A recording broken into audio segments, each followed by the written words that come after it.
주제는 곤충의 생존 전략.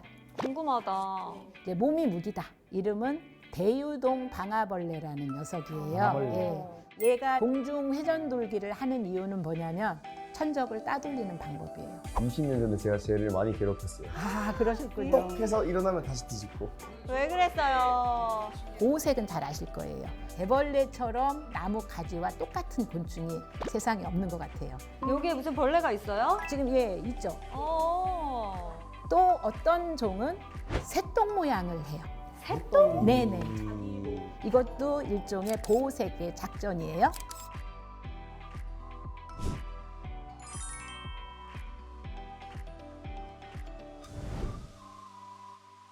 자, 그 다음에 이제 조금 더 적극적인 자기 방어 전략이에요. 내 몸속에 독을 만드는 거예요.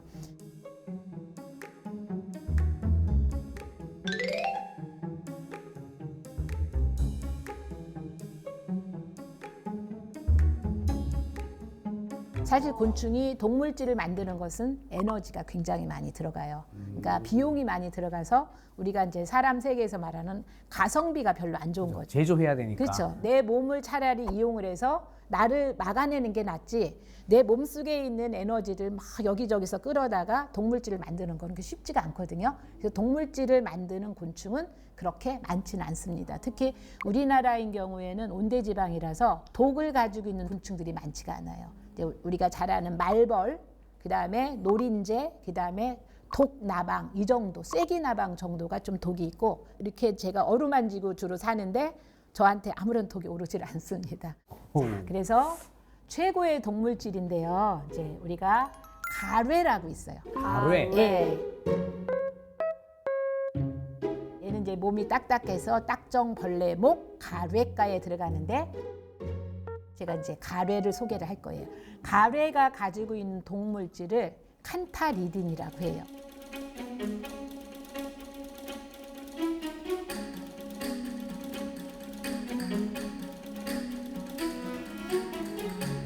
예, 이 칸타리딘은 살아있는 비아그라.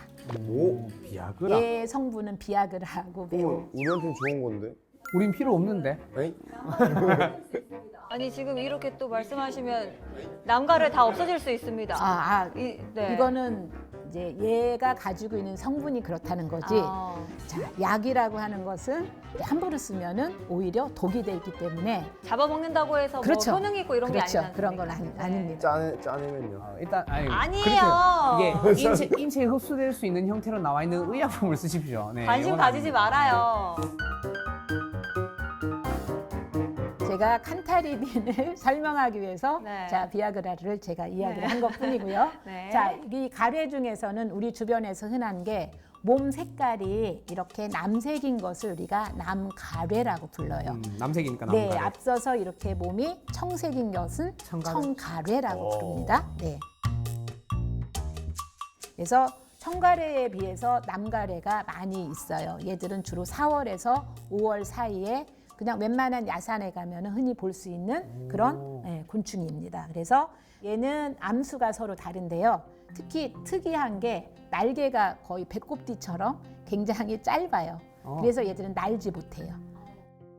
날개는 있으나 주로 땅바닥을 걸어 다녀요. 그래서 우리 눈에 잘 띄게 되는데, 암컷은 역시 몸속에 난황물질, 난자를 만드는 난황물질이 가득 찼기 때문에 몸이 크고요. 수컷은 몸집이 굉장히 왜소한 편이에요. 그리고 이제 더듬이가, 수컷은 조금 꼬여 있어요. 더듬이 끝쪽이 이렇게 약간 이 매듭이 진 것처럼 꼬여 있고, 암컷은 그대로 염주를 쭈루룩 단 것 같은 염주 모양을 하고 있습니다. 자, 얘들은 이제 주로 쑥도 먹고요. 아주 독성이 많은 뭐 천남성, 뭐 얼레지꽃 이런 것을 먹습니다. 그래서 이제 이거예요. 이 칸타리딘이 저렇게 지금 동그라미 쳐놓은 부분인데 노란색인데요. 주로 어디서 나오느냐? 관절에서 나와요. 다리가 6개라 그랬잖아요. 6개 관절이 일정 부분이 큐티클이라고 하는데 그 부분이 찢어지면서 순간적으로 저 노란 물질이 나와요. 저 물질 속에 독물질이 맹독성인 칸타리딘이라고 하는 독물질이 들어있어요. 제가 옆에 지금 무당벌레도 띄워놨는데요. 무당벌레 혹시 딱 만져보셨을 때 다리에서 노란 피 흘리는 거 보셨어요? 오, 봤어요. 이 그거랑 사람이 똑같은 거예요. 무당벌레까지. 그래서 얘를 건드리면 얘도 관절에서 이렇게 노란 피를 흘려요. 근데 곤충은 피는 없어요. 피는 없는데 우리가 의인법을 써서 피라고 하는데 혈 림프라고 하는 물질을 내보내요. 내보내서 역시 그것도 나 독이 많은 곤충이야. 그러니까 날 잡아먹지 말라고 천적에게 이제 경고를 하는 거거든요. 그 무당벌레가 가진 그 물질을 코치넬린이라고 하는데 그 물질보다 더 독이 강한 게 칸타리딘이에요. 이 칸타리딘을 또 훔쳐가는 그런 곤충이 있어요. 홍날개라고 하는. 독성 물질을 어떻게 훔쳐가요? 야그라라고 또 훔쳐가네 또. 소문 났구나. 건드리죠. 건드리면은 이거는 얘들이 자동적으로 피가 나와요. 그걸 우리가 반사출혈이라고 해요. 얘들이 급하기 때문에 뇌까지 가지를 않아요. 그냥 이게 운동신경에서 자극이 가면은 바로 반응이 오는 거예요. 네. 그래서 건드리자마자 이 관절에서 이 노란색 칸타리딘의 물질이 나오는데 그것을 홍날개라고 하는 곤충이 알게 되는 거죠. 그거는 이따가 좀 다시 설명을 해드릴게요. 그러면 이 물질이 얼마만큼 맹독성이냐? 선장님이세요? 제 건 아니고요. 아, 다행입니다. 네, 저 피부를 이제 실험한 분이 아. 계세요. 오. 그러니까 상처가 난 부분을 칸타리딘을 이제 좀 투여를 해봤어요. 그랬더니 1일차, 2일차, 뭐 3주 후일 이렇게 쭉 지금 상처에 이 천유 과정을 지금 이렇게 봤어요. 봤더니 저런 식으로 염증이 생기는 거죠. 그 정도로 애들은 맹독성이다. 사람한테도 이런데 자기들 수준의 이 작은 몸에서는 저게 바로 굉장히 죽일 수도 있겠네요. 큰 영향을 주게 되죠.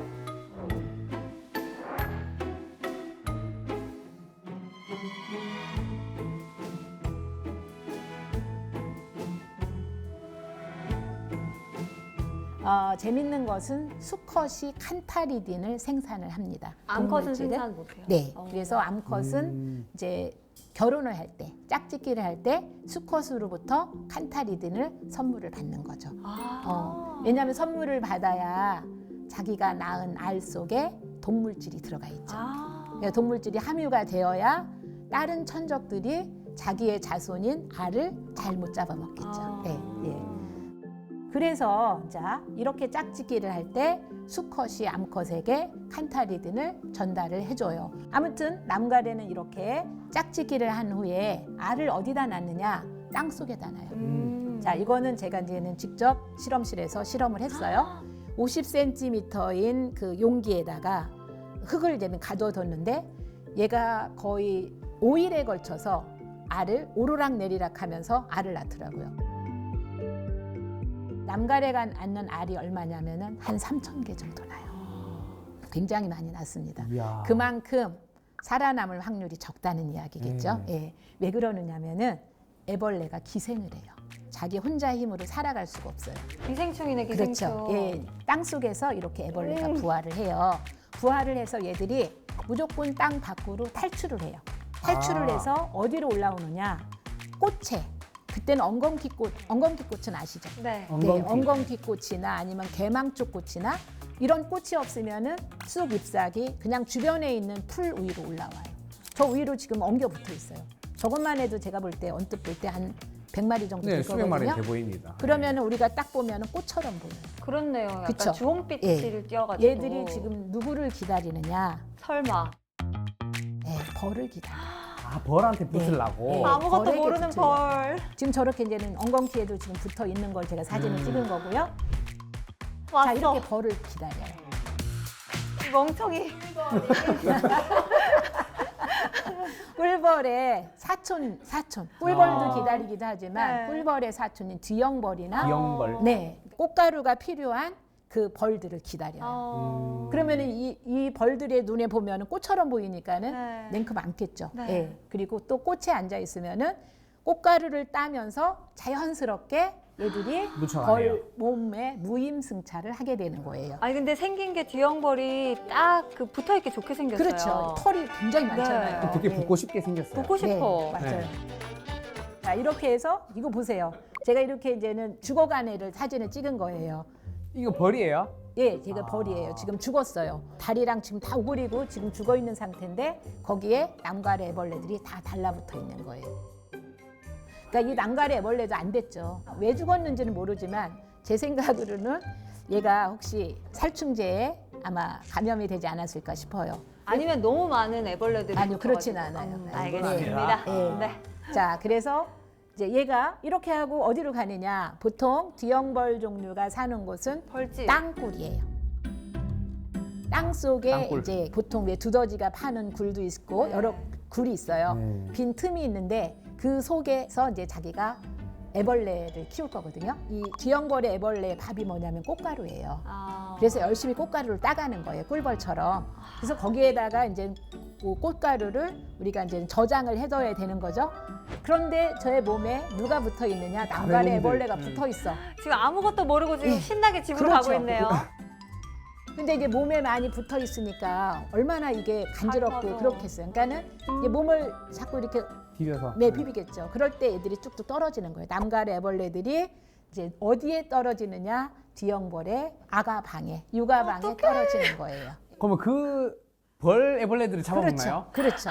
벌 이야. 애벌레도 먹고 그다음에 엄마 벌이 지금 저장해 놓은 애벌레 밥인 그 꽃가루. 거기 다. 네, 너무 잔인한데요. 네, 잔인하죠. 네. 근데 호러다 이게 호러. 돌고 도는 것 같은 게 기생벌도 새똥같이 생긴 맞아. 벌레한테 알도 놓고 했잖아요. 그렇죠. 그러니까 다 서로 돌고 도는 것 같아요. 네. 그게 건강한 생태계인 거예요. 네. 근데 저 궁금한 게 네. 있습니다. 만약에 그 남갈의 애벌레들 있잖아요. 예. 꽃에 이렇게 꽃처럼 위장하고 있다가 뒤형벌 오면은 묻혀서 가잖아요. 그렇죠.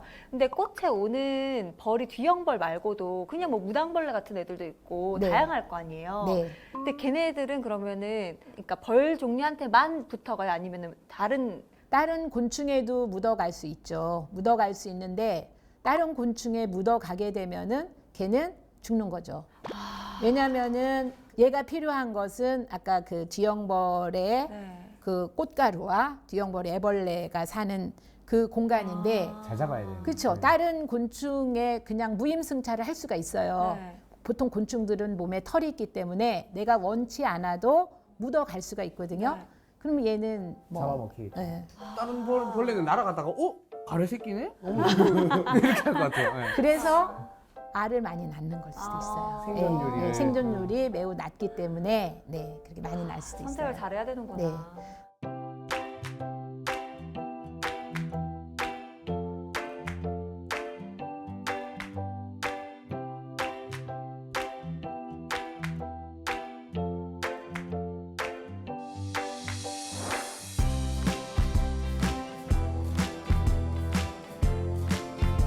자, 그다음에 이제 우리가 화학 물질을 만드는 끝판왕이 누구냐? 이름도 폭탄이 들어가요. 폭탄 먼지벌레라고 하는 딱정벌레가 있어요. 이거 들어본 적 있는데. 네.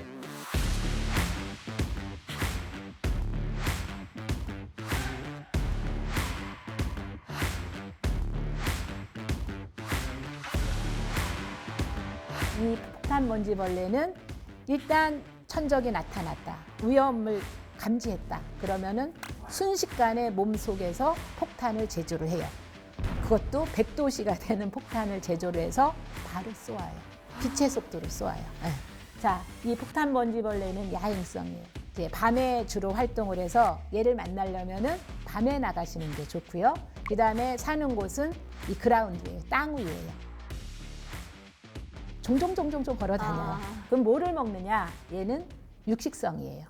육식성이라서 지금 역시. 보면은 어떤 그 곤충의 시체예요. 모든 생물은 한번 태어나면 죽게 돼 있잖아요. 죽으면은 누군가가 분해를 해줘야 돼요. 분해를 해줘야 되는데 그 분해자 역할을 하는 그 곤충은 파리도 있고 뭐 소똥구리도 있고 다 있어요. 있는데 이 폭탄 먼지벌레도 얘도 살아있는 곤충이든 아니면은 죽어있는 곤충이든 먹는 역할을 해요. 그래서 제가 이제 환경미화원이다. 얘들이 없으면은 지구는 시체밭이 될 것이다. 동물로 치면 표현하죠. 하이에나처럼. 그렇죠. 네, 맞습니다. 청소부 그렇게. 역할을. 자, 그렇게 하는데 얘가 뭔 일이 일어나느냐. 성질머리 보소. 자, 위험해졌어요. 갑자기 땅을 막 걸어가는데 개구리가 나타났어요. 얘들의 천적은 개구리니까 도마뱀이나 개구리가 나타나서 긴 혀를 쭉 빼서 얘를 딱 낚아채려고 해요. 딱 낚아채는 순간에 몸속에서 100도씨의 폭탄을 제조를 해서 쏘아요. 지금 저것처럼.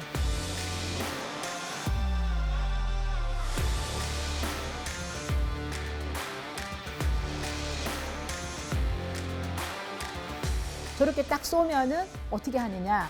뜨겁죠. 네. 뜨거운 데다가 여기에서 산성의 아주 그 폭탄 같은 냄새가 나요. 그 냄새도 냄새가 나고요. 냄새가 굉장히 방구네요, 방구. 그래서 방구벌레라고도 합니다. 아. 예, 그래서 이 폭탄먼지벌레를 저희가 이제 조사를 갔을 때 밤에 얘들을 채집을 하잖아요. 그러면은 들어와서 숙소에서 샤워를 하고 해도 아침까지 몸에서 폭탄 냄새가 나요. 그 정도예요. 예, 그러니까 굉장히 냄새가 지독합니다. 오래 갑니다. 그러니까 개구리 입장에서는 갑자기 뜨거운 폭탄이 그것도 냄새가 지독한 폭탄이 내 입으로 들어왔어. 그러니까 얘가 그걸 삼키지를 못하고 얼른 뱉는 거예요. 뱉은 후에 또 열심히 닦아야죠. 왜냐면 나한테 지금 분사가 됐으니까. 입에 넣었던 그 개구리 너무 불쌍하다.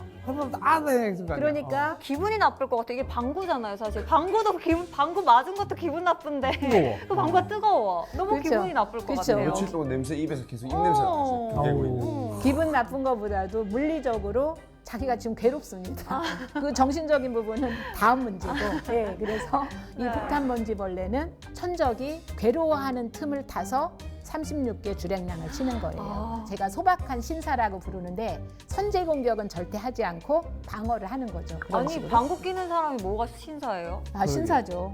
공격을 안 하잖아요. 예, 일단은. 네. 그런가?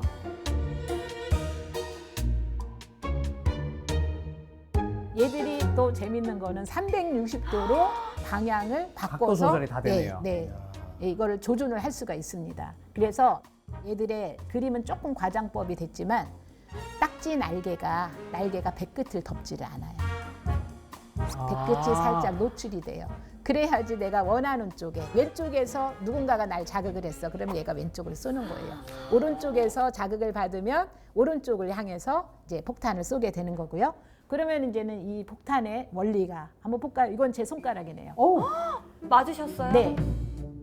지금 남방 폭탄 먼지벌레인데요. 제가 제주도에서 쟤를 이제 채집을 했었는데요. 그냥 덥석 제가 잡았는데 나도 모르게 뜨거워하고 얘를 얼른 이제는 내동댕이 쳤더니 얘한테 진짜 너무 뜨거웠어요? 미안하지만 너무 뜨거우니까. 진짜 뜨거워요? 네, 뜨거워요. 그냥 뭐에 댄 듯이 참을 수 있어요. 충분히 참을 수 있는데 그냥 순간적으로 무방비 상태에서 놀라니까. 이게 깜짝 놀라는 거죠. 그러니까 좀 된 것 같아요. 뜨거워요. 뜨거워하고 던지고 발로 아, 그거는 아니죠. 미안하죠. 이제 네, 한 1도, 1.5도 그 화상을 입은 것 같아요. 저거 없어지는데 2주가 걸렸습니다. 저 화상 자국은 조금 남아있더라고요. 그리고 또 화끈거리는 것도 한 1시간 정도 지나니까 사라졌어요. 네, 걱정은 안 하셔도 됩니다. 그래서 이제 얘들이 그러면 이렇게 화상을 입힐 정도로 백도시의 그 폭탄의 원료는 뭐냐?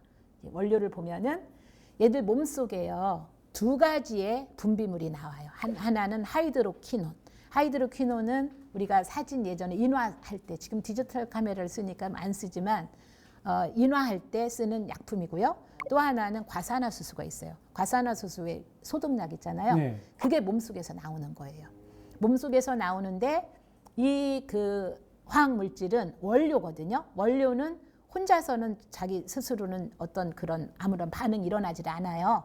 그래서 얘들이 폭탄이 제조되는 방으로 합쳐져요. 들어가서 거기에서 만날 두 물질이 거기에서 효소가 나와요. 효소가 있어야지 원료가 가공이 되는 거거든요. 그래서 효소 이름은 카탈라제하고 페록시다제가 나오면은 하나는 뭐가 되느냐? 하나는 과산화수소하고 물로 나오고 또 하나는 하이드로퀴논이라고 하는 물질이 벤조퀴논으로 바뀌어요. 벤조퀴논은 아까 왜 내가 폭탄 냄새 난다고 했잖아요. 그 폭탄 냄새 나는 그런 주요 물질이 되는 거예요. 플러스 100도씨의 그 어떤 온도가 주어지는 거예요.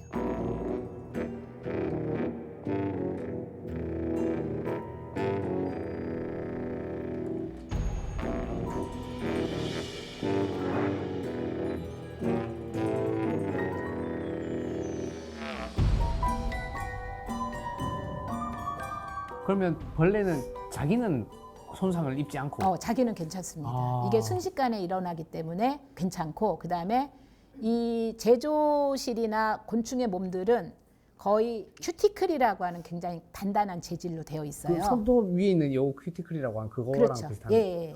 곤충의 아무튼 이 피부 자체는 우리가 큐티클로 되어 있다라고 해요. 그게 뼈 역할을 한다라고 하거든요. 그래서 자기 몸 자체는 커다란 해는 입지는 않습니다. 오, 네. 신기하네요. 자, 그래서 폭탄 먼지벌레 이외에도 큰목 가는 먼지벌레라고 있어요. 요 녀석도 100도씨의 폭탄을 발사를 해요. 생긴 건 되게 이쁘게 생겼죠. 예. 나머지 이외에 다른 먼지벌레 종류는 그냥 건드리면 폭탄을 쏘기는 해요.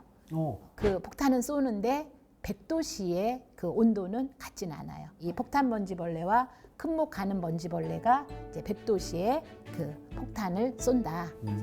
그래서 얘들이 유명해진 거예요.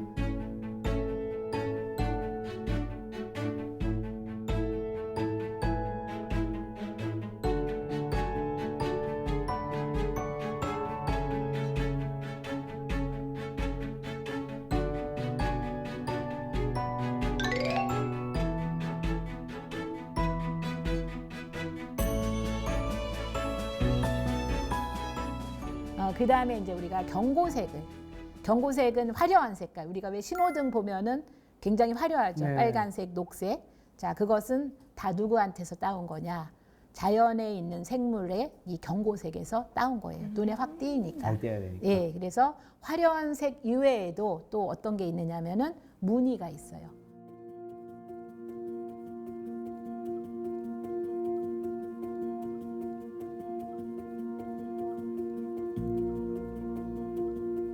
여기 그림에 띄운 아이는 눈알무늬라고 해요. 그러네요. 우와. 오, 얘 좀 귀엽게 예. 생겼다 얘는. 눈알무늬라고 하는데 눈알무늬도 일종의 경고색 작전으로 볼 수가 있어요. 그래서 얘는 항상 앉아 있는 자세가 저래요. 얘 이름이 누구냐면은 으름밤나방이에요. 얘가 좋아하는 식물이 으름덩굴이라고 하는 식물이 있어요. 으름덩굴이 이렇게 생겼거든요. 이쁘게 꽃이 이렇게 생겼다. 생겼고요. 얘가 잎사귀를 오로지 으름덩굴 잎사귀만 먹는 애예요. 그래서 먹는 시간을 빼놓고는 늘 앉아서 저렇게 쉬어요. 얘 저게 되게 뭐예요? 귀엽게 생겼네. S자로 약간 꼬듯이 그렇게. 네. 그래서 왜 저런 식으로 앉아 있느냐? 눈알 무늬가 도드러져 보이게 하기 위해서. 저는 처음에 CG로 지금 네. 그 붙인 줄 알았는데. 지금까지 나온 애 중에 얘가 내 스타일이에요. 찾았어요? 아니 근데 이거는 지금 으름밤 나방의 애벌레 상태인 네네. 거죠? 네. 그래서 초여름 정도 5월, 6월, 7월 정도에 아마 보일 거예요. 우리 주변에 으름덩굴은 굉장히 많이 있습니다. 그래서 잘 찾아보시면 얘를 만날 수가 있어요.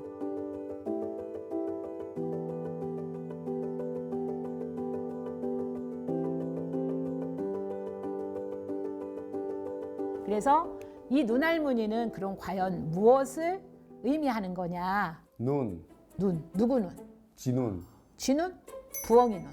부엉이. 약간 부엉이 자, 느낌. 우리가 부엉이는 맹금류에 들어가요. 새들 중에서도 포식자에 들어가요. 그래서 얘들은 야행성이고 왜 부엉이, 소쩍새 뭐 다 눈이 동그랗게 생겨서 얘들은 적외선도 감지를 할 수가 있거든요. 그래서 땅바닥에 기어가는 쥐가 있다. 그러면 쥐의 흔적도 얘들이 그걸 찾아낼 수가 있어요. 그러니까는 그 부엉이 눈을 아마 얘들이 염두에 두지 않았을까, 그것을 흉내내지 않았을까. 그리고 또 독이 있는 뱀. 우리나라인 경우에는 살모사가 살모사. 이렇게 물방울 무늬예요. 그래서 나는 뱀이다 또는 나는 올뱀이다 이렇게 이제 특히 이 나방 애벌레들을 좋아하는 아이들은 새거든요. 그러니까 새들에게 자기를 지금 은근히 경고를 하는 거예요. 강한 놈들을 약간 사칭하는 그렇죠. 느낌이에요. 그렇죠. 근데 그러면 얘네들은 이런 눈이 보이게끔 앉아 있는다 했잖아요. 네. 본능적으로 아는 거예요? 이 눈이 이쪽에 있으니까 이쪽을 보여줘야지. 약간 이렇게? 이제 우리가 이걸 진화로 설명을 해야지 돼요. 이 곤충이 처음에는 눈이 약간 위쪽에 있었을 수도 있어요. 어떤 개체는. 또 어떤 개체는 얘처럼 옆에도 있을 수 있고 네. 또 어떤 개체는 약간 앞쪽에도 있을 수 있었어요. 그런데 새들이 딱 봤을 때 옆쪽에서 있는 눈이 훨씬 더 위협적이었을 거예요. 그래서 옆쪽에 있는 그런 눈알무늬가 있는 개체는 거의 안 잡혀 먹고 그다음에 만약에 잘 보이지 않는 쪽에 눈알무늬가 있다 하면은 걔는 잡혀 먹을 수가 있겠죠. 그러면은 자연스럽게 눈알무늬가 옆쪽에 있는 그 유전자를 가진 개체가 지금껏 살아남는 거죠. 그게 바로 자연 도태설인 거예요. 전략이죠, 일종의. 예, 그래서 자 이게 보고요. 그 다음에 이 눈알무늬가 특징이 있어요. 뭐냐면은 사시예요. 아니면은 태극 모양이든 보면 안쪽에 있는 회색이 눈동자로 생각을 해요. 우리 사람 눈으로 비교를 해봤을 때. 그 다음에 노란빛이 흰자예요. 자, 그러면은 흰자 속에 회색의 눈동자가 지금 똑바로 있잖아요. 네. 약간 비틀어져 있어요. 그쵸? 약간 각도가 조금 한쪽으로 치우쳐 있어요. 네. 이런 게 바로 우리가 사시라고 부르잖아요. 이게 사시예요. 사시의 특성은 뭐냐? 내가 어느 쪽에서 바라봐도 날 노려보고 있어요. 그러니까 예. 다 뭐, 그쵸? 누가 나랑 눈 지금 마주치는 저를 느낌이야. 노려보고 있거든요. 네, 그런 느낌. 그쵸? 우리 선원들께서는 아마 본인들을 다 노려보는 네. 걸로 그렇게 그런 느낌이 나요. 예, 예. 맞아요. 그게 사시의 특징이에요. 아, 지구에 지금 남아있는 이 생물들 중에서 이 눈알무늬를 하고 있는 아이들은 대체적으로 사시예요. 그러니까는 우리 사람들처럼 정중앙에 눈동자가 있다. 그런 경우는 거의 드물어요. 약간 한쪽을 향하는 느낌이 나네요. 그렇죠.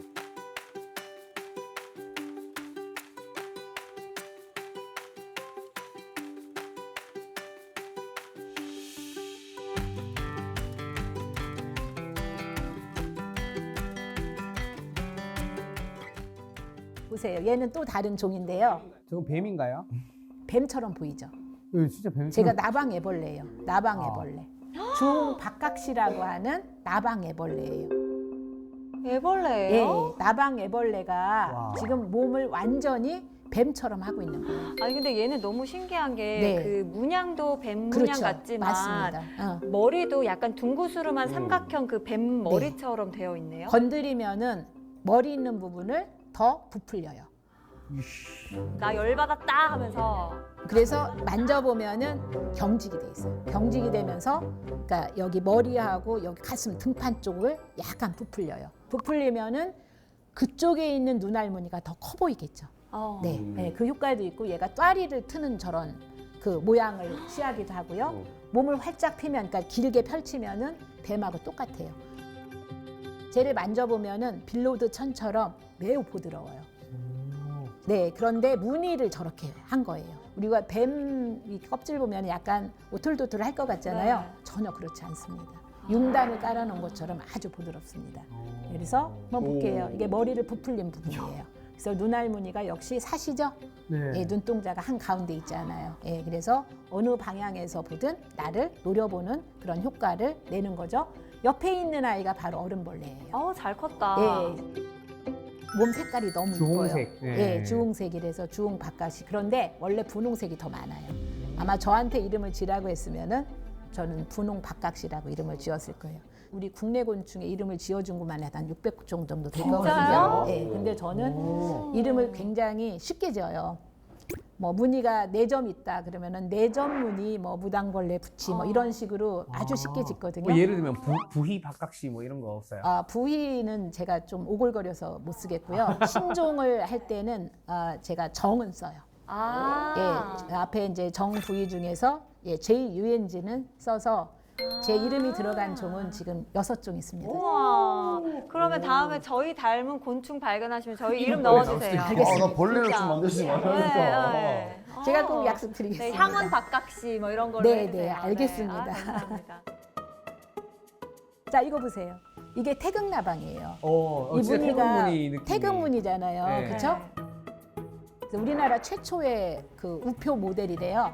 1957년에 곤충이 최초로 이제 우표 모델로 들어갔는데 이 태극나방이 들어갔대요. 태극무늬가 있어서 애국나방이다 이렇게 이제 애칭을 이제 붙이면서 날개에 보면은 저 태극무늬가 있어서 저게 숲속에 있으면은 천적들이 봤을 때 무섭죠. 눈알무늬이기 때문에. 자, 오른쪽에 보면은 저는 흰줄이 있어요. 흰줄 태극나방. 그래서 아무튼 둘 다 태극무늬가 있다. 눈알무늬가 있다. 이거는 지금 참나무 산루의 나방인데 앞날개, 뒷날개 모두 다 눈알무늬가 있어요. 눈이 4개야. 네. 그래서 원래는 앉았을 때 뒷날개가 안 보여요. 그렇네요. 예, 날개를 이렇게 딱 접고 있다가 적이 나타나. 이제 제가 이제는 사진 찍으러 가까이 가잖아요. 그러면은 날개를 건날개를 스르르 올려요. 천천히 스르르 올리면은 눈알무늬가 조금씩 보이기 시작을 해요. 그래서 조금 섬찟하기는 해요. 네. 그래서 아무튼 저런 눈알무늬를 가지고 있다.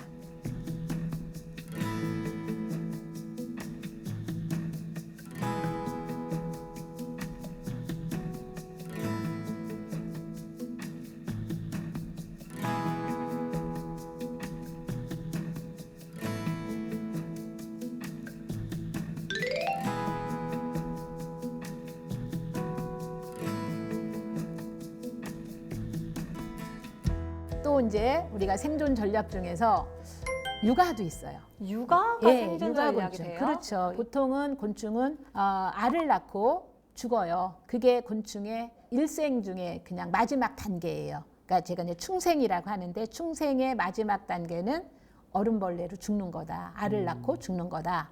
그런데 이 에사키 플로린제라고 하는 이 녀석은 특이하게 자기가 알을 낳고 알에서 낳은 새끼를 자기가 죽을 때까지 돌봐요. 이것도 생존 전략이죠. 아기를 돌보는 기간이 길수록 아기가 생존할 그런 가능성이 매우 높기 때문에요. 또 얘는 등에 하트 모양이 되어 있어요. 귀엽다. 예, 굉장히 귀엽죠. 그래서 얘들은 아직까지는 우리나라에 흔히 있어요. 그리고 또 찾기가 쉬워요. 등에 하트가 있기 때문에. 그래서 지금 현재 짝짓기를 하고 있고요. 얘들은 건드리지 않으면 하루도 짝짓기를 합니다. 그게 노린재의 특성이에요. 이거 오래 버티기예요. 대단한데? 왜냐하면은 다른 수컷이 가까이 못 오게. 그러니까 질투가 많구나. 질투가 많은 거죠. 나는 그러니까 오지 마. 예, 그러니까 나의 신부한테 가까이 오지 마라고 하는 입장에서 신랑이 그냥 문지기로 지키고 있는 거예요. 자, 모든 곤충은 아까 이야기했듯이 자, 알을 낳으면은 일정 시간이 하루 이틀 정도 지나다가 죽게 되는데 이 에사키 플로린제는 보시다시피 알을 끌어안고 있어요. 알을 끌어안고 뭐를 하느냐? 그냥 하루 종일 알을 지켜요. 얘는 먹이가 뭐냐면은 즙이에요. 식물 즙이에요. 주둥이가 이렇게 침처럼 생긴 주둥이라서 식물에다가 침 같은 주둥이를 꽂은 후에 식물즙을 쭉쭉 빨아서 마시는데 그 식물즙을 먹으러 잠깐 옆으로 비켜나면은 알들이 위험해요. 그래서 엄마는 어떡해? 굶는 상태에서 이제부터는 아무것도 식음을 전폐를 하는 거예요. 그런 상태에서 알을 돌봐요. 자, 이렇게 알을 돌보는데 이 알에서 애벌레가 깨어나는 기간은 열흘이에요. 열흘 정도 지금 엄마가 알을 떠나지 않는 거예요. 수시로 이게 날개짓을 해서 시원하게도 만들어주고 주둥이를 이용해서 알과 알 사이를 약간 벌려주기도 해요. 알이 썩지 않도록. 그래서 아무튼 알을 정말 마른 자리 진 자리 뭐 우리 그 노래 가사 있었죠. 네. 예. 진짜 그거- 어버이 은혜에 네, 어울리는. 어버이 은혜에서 나오는 노래 가사와 똑같이 예, 자식을 저렇게 이제는 돌봐요. 그래서 이제는 실험을 해봤어요. 그럼 과연 어미가 알을 돌본 그 알, 그 다음에 어미가 돌보지 않은 알, 이제 두 개를 놓고 실험을 해보니까 어미가 돌보지 않은 알은 100% 부화에 실패한 거예요. 100% 실패요? 네, 예, 다 천적이 와서 알을 잡아먹어요. 데려가든지 잡아먹어요. 지금 현재 여기 그림에 보이는 아이가 기생벌이에요. 기생벌 또 왔다. 네, 그러니까 얘는 존벌 종류인데 알존벌이라고 하는 애인데 얘는 노린재 알만 노리는 아이예요. 어머머머. 그래서 노린재 알만 만났다 하면은 거기에다가 알을 낳아요. 그러면은 이 알 속에서는 저 알존벌이 나오는 기생벌이 나오는 거예요. 또 개미가 끌고 가요. 네. 그런데 엄마가 지키고 있는 알에서는 87%가 부화에 성공을 했대요. 자, 13%는 왜 성공을 못했느냐? 그러니까 뒤쪽에 있는 아이는 엄마가 보지를 못하는 거예요. 어떡해. 앞쪽에 있는 아이만 가까이에서 얼씬거리면은 자기가 몸을 일으켜요. 이게 다리를 오그리고 있던 걸 딱 일으키고 몸을 이렇게 흔들기도 하는 거죠. 그러면서 아무튼 쫓아내는데 효과가 있다는 거죠. 그래도 87%면 진짜 엄청난 크다. 효과다. 열흘이 지났어요. 드디어 열흘이 지나서 이거 아까 알이 아니잖아요. 다리가 보이죠? 네, 애벌레가 깨어났어요. 새끼가 이제 깨어났어요. 깨어났는데 이 상태가 되면은 지금 엄마는 그 속된 말로 당 떨어져요. 지금 굶었으니까 힘들겠다. 배가 너무 고파요. 고픈데도 그 새끼를 먹나요? 안 먹어요. 그냥 굶는 거예요. 죄송합니다. 그럴 거면 진짜 알을 빨아먹었겠죠. 죄송합니다. 그냥 굶어요. 굶은 상태에서 계속 지금 돌보는 거예요. 엄청난 모성이네요. 네. 그렇죠. 정말 극진한 모성애죠. 곤충 세계에서는 정말 상상도 못할 그런 모성애입니다. 대단하다. 그러면서 지금 계속 돌보고 있고 애벌레가 지금 약간 까매졌어요. 한번 얘가 허물을 벗었어요. 애벌레가 지금 2살이 됐어요. 곤충은 이게 허물을 벗을 때마다 한 살을 먹는다라 그래서 곤충에게는 한 살을 안 쓰고 령을 써요. 지금 현재는 얘가 한 번 허물을 벗어서 2령 애벌레가 됐어요. 그럼 이령이라고 해서 2년이란 뜻이 아니고 그렇죠. 허물을 벗는 숫자예요. 얘들은 종에 따라서 이틀에 한 살을 먹을 수도 있고 일주일에 한 살을 먹을 수도 있고 한 달에 한 살을 먹을 수도 있어요. 그런데 지금 에사키 플루린제는 아마 이틀에 한 살을 먹었을 거예요. 그래서 허물을 지금 벗고 지금 굉장히 많이 지금 엄마 다리 속에 품 안에 지금 들어있잖아요. 엄마는 점점 지금 정신을 잃어가고 있어요. 굶어서 배가 너무 고픈데도 엄마가 떠날 수가 없어요. 떠나면 자기 새끼들이 다 죽으니까. 예, 다 죽는 것을 엄마가 본능적으로 아는 거죠. 이러면서 이제 천적이 나타나요. 천적이 나타나면은 여기 천적은 지금 현재 접니다. 제가 지금 앞에서 사진을 찍고 앞에서 어리적거리니까 얘가 어떻게 하느냐, 날개를 탁 이렇게 펼쳐요. 펼쳐서 날개를 왜 그 선풍기 여기 천정에 있는 선풍기 막 돌아가는 네. 그런 느낌이 들도록 파르르 떨어요. 파르르 떨면서 나를 위협을 해요. 예, 그래서 이제 제가 그런 때는 미안해서 사진을 못 찍죠. 그러니까 이거 바라락 떠면서 찍지 마. 예, 그렇죠. 그러니까 그런 식으로 해서 알을 돌봐요. 그렇게 하다가도 안 된다. 그러면은 애벌레들이 피신을 해요. 자, 이렇게 지금 날개를 펼쳤다, 오므렸다 하면서 애벌레를 돌보고 있다가 그래도 안 된다. 그러면은 애벌레들이 나뭇잎 뒤쪽으로 숨어요. 엄마만 남아요. 엄마만 남다가 안전해지면 엄마가 다시 불러요. 어떻게 부르느냐? 컴온. 컴온. 페로몬을 내보내요. 페로몬 들어보셨나요? 네. 네, 곤충이 내는 냄새예요. 그래서 이 집합 페로몬을 내보내요. 너희들 다 여기로 모여라. 집합 이렇게 예, 하는구나. 집합하는 의미에서 그런 냄새를 내보내면 그 애벌레들이 그 냄새를 맡고 다시 엄마 품 안으로 들어와요. 귀여워. 네. 이제 그렇게 해서 엄마가 거의 지금 굶은 상태에서 15일 정도를 지냈을 거예요. 그렇게 하고 나서 없죠? 엄마 없죠. 엄마 죽었어요. 엄마는 자연사 했어요. 자연사하고 새끼들만 남았어요. 이제 이 새끼들은 다 자랄 때까지 이렇게 모여서 살아요. 그래서 우리가 뭐라고 저는 얘기를 하느냐, 뭉치면 살고 흩어지면 죽는다. 진짜 딱 네. 그거네요. 그 말이 딱 들어맞는 거예요. 그러니까 이 노린재들은, 특히 에사키 뿔노린재들은 일단 모여서 살아요. 모여서 살면 좋은 점이 뭐가 있을까요? 뭐가 있을까요? 생존율이 높아요. 생존율이 왜 높을까요? 누가 잡아먹으러 와도 내가 먹힐 확률이 적잖아요. 아. 많이 뭉쳐 있으니까. 아, 그렇군요. 저는 그 생각도 안 해봤습니다. 안 심심해. 네. 일단 집단으로 있으면은 천적이 봤을 때 면적이 크잖아요. 큰 표면적. 벌레인 줄 알고. 그렇죠. 몸집이 아. 굉장히 크다라고 생각을 할 수가 있어요. 함부로 공격하지 그리고 못하게. 노린재들은 딱 건드리면은 노린내가 나요. 왜 손에서 이 계피향처럼, 아니면 요즘 실리콘으로 왜 뭐 인테리어 할 때 마감할 때 실리콘을 쏘잖아요. 그 냄새하고 똑같은 게 나요. 벌레가 그 싫어하는 냄새를 혼자서 내뿜는 것보다 집단으로 같이 내뿜으면은 천적들이 싫어하겠죠. 네, 그래서 그 효과가. 얘들은 모여서 사는 게 아마 생존 확률이 매우 컸을 것이에요. 그래서 현재는 그 모여서 산다. 되게 가족끼리 부모도 그렇고 형제도 그렇고 끈끈하네요. 그렇죠. 끈끈한데 사실은 알고 보면 곤충은 형제, 자매, 부모 이런 개념이 없습니다. 육식인 경우에는 나의 뭐 부인, 나의 남편, 나의 자식, 나의 형제 상관없이 네. 다 먹잇감에 불과합니다. 1초 만에 감동을 아니 깨버리네요. 지금까지 모성애 이렇게 보여주시고요. 아까 형제라고 써놓고. 그러니까 모성애를 가진 경우는 굉장히 드문 경우고 드문 경우다. 원래 그렇구나. 곤충들은 형제, 자매 어떤 그런 개념이 별로 없다. 그렇겠네요. 네, 네.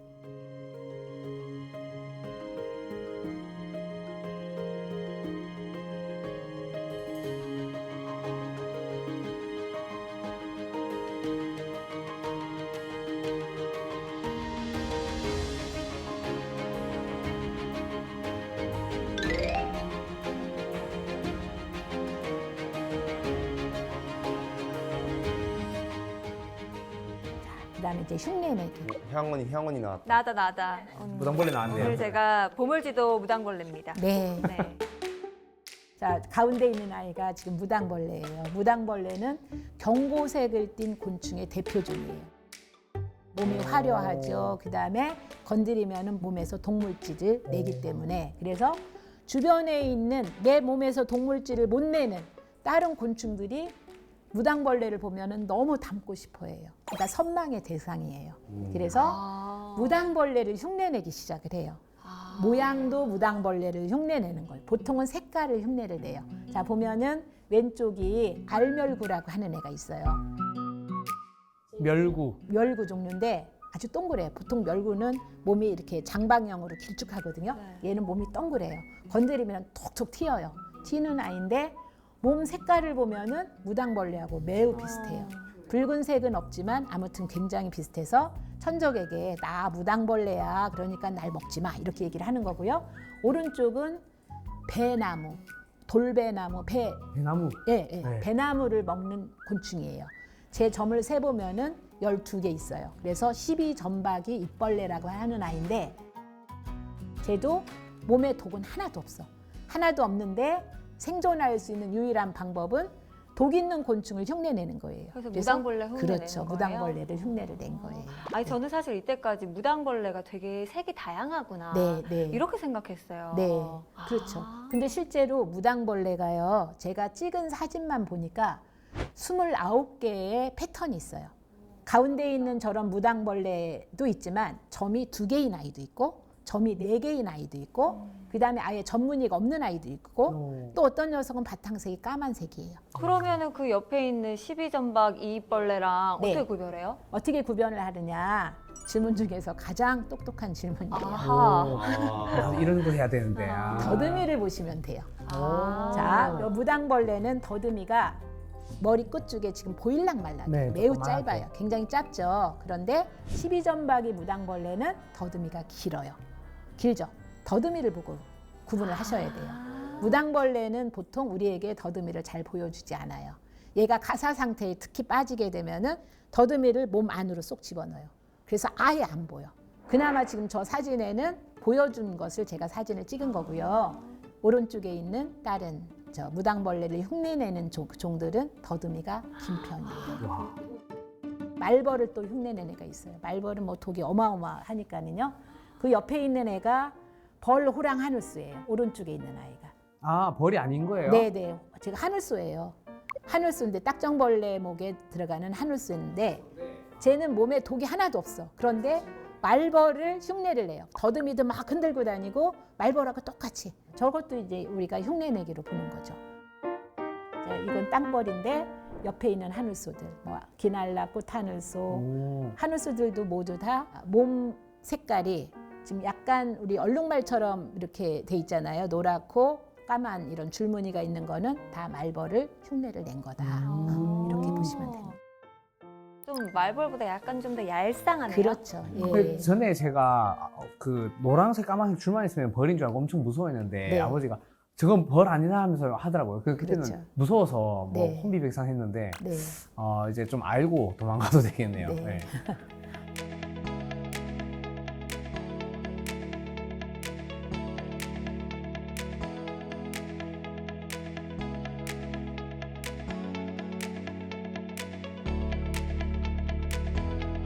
와, 뭔가 오늘은 그 곤충의 우주를 이제 위에서 막 이렇게 다 들여다본 그런 기분이 드는데 사실 그 곤충기를 쓰시기 위해서 전국 팔도를 돌아다니면서 관찰을 하셨잖아요. 네.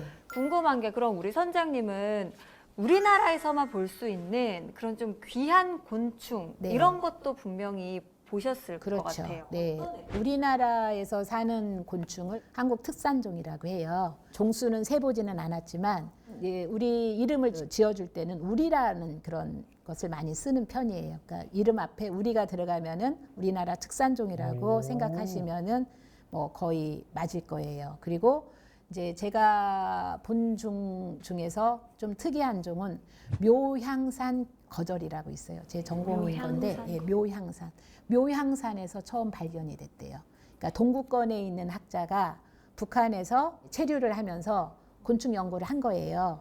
했는데 묘향산에 갔는데 세계에서 한 번도 발표되지 않은 종을 거기서 처음 만난 거예요. 그래서 이름을 묘향산에서 처음 발견이 됐다 그래서 묘향산 거절이라고 이제 이름이 지어졌는데 걔는 제주도부터 우리나라 전국에 분포는 하는데 흔하지는 않는 종이에요. 그러면은 꼭 만나고 싶었는데 네. 정말 이 친구는 너무 어렵게 만났다. 네. 혹은 내가 아직도 못 만났다 하는 애들도 있어요? 아직도 못 만난 종은 소똥구리요. 소똥구리요? 네, 보고 싶은데 근데 네. 힘들 것 같습니다. 지금 거의 멸종이 된 걸로 지금 그렇게 보고 있는데 이제 우리 이제 학계에서는 사실 어떤 종을 함부로 멸종 선언을 하지는 않아요. 아직도 예, 있을지 모르니까. 그렇죠. 기대감도 있고 또 우리가 지금 미처 찾지 못한 어느 지역에서 살 수도 있기 때문에 이제 그렇게 선언은 안 하는데 지금 거의 제가 듣기로는 선언 단계까지 가지 않았을까. 그러면 멸종 위기종이다라고 했을 그렇죠. 때는 네. 아직 멸종했을 수도 있다는 그게 가능성이 있겠네요. 그렇죠. 멸종이 될 가능성이 50% 이상이라고 봐야 되는 거죠. 그런데 제가 솥동구리에 대한 추억이 있어요. 어렸을 때 제가 그 시골집에서 살았는데 저희 아버지가 이제 농사를 지으셨어요. 그래서 소를 항상 2마리를 키우셨던 것 같아요. 제 어렸을 때 기억에. 제가 달구지를 아버지가 태워줘서 달구지를 타고 다녔는데 소달구지. 네, 그러면은 소가 끌고 가면서 계속 똥을 싸요. 빈대떡 같이. 예, 철푸덕 철푸덕 그 소리가 전 너무 어렸을 때 경쾌했었거든요. 네. 어느 날 보니까는 정말 이렇게 손톱만한 그 곤충이 그땐 소똥구리인지도 몰랐어요. 얘가 똥을 이렇게 동그랗게 경단을 빚어서 물구나무 선체로 이렇게 뒷다리로 밀고 가는 걸 봤거든요. 예. 우와. 그래서 그때는 이제 곤충을 몰랐으니까 저기 똥에도 곤충이 있네. 이제 근데 이게 세월이 지나서 그게 지금 멸종이 되고 있는 정말 귀한 소똥구리였구나. 장면이었구나. 네. 그래서 그 추억이 있어서 저 어렸을 때 추억, 그다음에 부모님과의 추억 뭐 이런 게 다 거기에 복합이 돼 있어서 그래서 제가 아마 몽골도 가고 키르기스탄도 가고 그랬던 것 같습니다. 인욱 씨는 오늘 곤충 이야기 보면서 내가 그동안 괴롭혔던 곤충들도 스쳐 지나갔을 것 같고 귀여운 곤충도 발견하고 했잖아요. 어떤 게 또 더 궁금해요? 그 이렇게 손으로 만지면 콩처럼 되는 벌레 있잖아요. 공벌레요? 걔는, 네. 콩벌레가 아니고 공벌레. 공벌레. 아. 예, 주며느리라고 하죠. 네, 주며느리. 예, 걔는 걔는 곤충이 많은 아니에요. 이유가 뭐예요? 곤충이 아니에요? 예, 걔는 곤충이 아니고 새우가 들어가 있는 게 갑각류라고 해요. 절지동물. 예, 절지동물의 갑각류인데 걔는 갑각류에 들어가요. 그럼 그 친구가 쓰는 동그랗게 많은 전략도 우리가 배운 전략 중에 그렇죠. 있나요? 일종의 이런 거죠. 왜 곤충도 나방 같은 경우는 가사 상태에 빠지면서 몸을 말거든요. 네. 특히 이뻘 같은 경우 몸을 말아요. 그 친구도 말면 동그래지니까 또 펼 때까지 기다렸다가 그렇죠. 또 건드려서 또 좀 했던 기억이 좀. 걔는 많이 괴롭혔어요. 공벌레 미안하다 이렇게 네. 아무도 사과를. 알겠습니다. 오늘 선장님과 함께 곤충의 다양한 사는 이야기에 대해서 좀 들어봤는데요. 그렇다면 오늘의 강의 한마디로 정리를 해주신다면요? 자, 곤충은 신사적이다.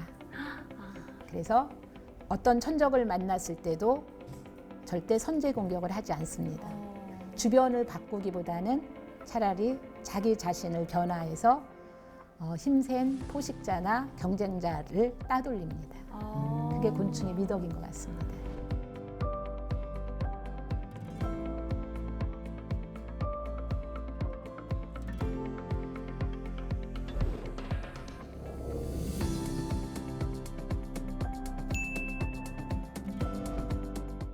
네, 좀 배워야겠네요. 네, 알겠습니다. 두 분 오늘 어떻게 들으셨어요? 저는 사실 그 곤충이 이제 딱 보면 좀 징그러운 부분도 있고, 물론 이제 생존 전략이긴 하지만 우리 입장에서 보면 뭐 기괴하거나 더럽거나 뭐 치사해 보이는 게 엄청 많았거든요. 근데 알고 보면 자기가 살기 위한 방식이기도 하고 아무리 치사하고 더럽게 해도 환경 오염도 별로 안 되고 사실 우리 인간이 더 지구한테는 더 천적이지 않나 이 생각을 했습니다. 한 번 더. 저는 뭐 그냥 보이는 대로 쟤는 메뚜기구나 쟤는 뭐구나 뭐 이렇게만 지냈었는데 이렇게 살아오는 게 뭐 알 놓고 뭐 이렇게 하는 것 자체가 좀 인상적이었던 것 같아요. 이런 건 사실 알 수가 없었으니까 저는. 이제 앞으로 곤충 보면 괴롭히면 안 돼요. 이렇게 또 막 이렇게 괴롭히려고 이렇게. 네. 근데 그거는 할 것 같아요. 몸에 밴 습관이라서 여기 얹으면 그 정도 운동시키는 정도만 하는 걸로. 향원이 운동시키기. 네, 저 운동시키는 거 정도만 하는 걸로 알겠습니다. 오늘 들으신 것처럼 우리 곤충들 아주 치열한 생존 전략을 펼치면서 살아가고 있습니다. 이미 지구온난화와 도시화로 이 곤충들의 삶의 털을 빼앗고 있는 우리가 우리의 기준으로 곤충을 이롭다, 해롭다 나누는 게 과연 옳은 일일까 하는 생각을 하게 되는 그런 지식 강의였습니다. 그럼 다음 주에도 어떤 유익하고 재미있는 지식 강의 떠나볼지 기대해 주시면서 외치면서 마무리하겠습니다. 다음 주에도 찾아라 보물지도.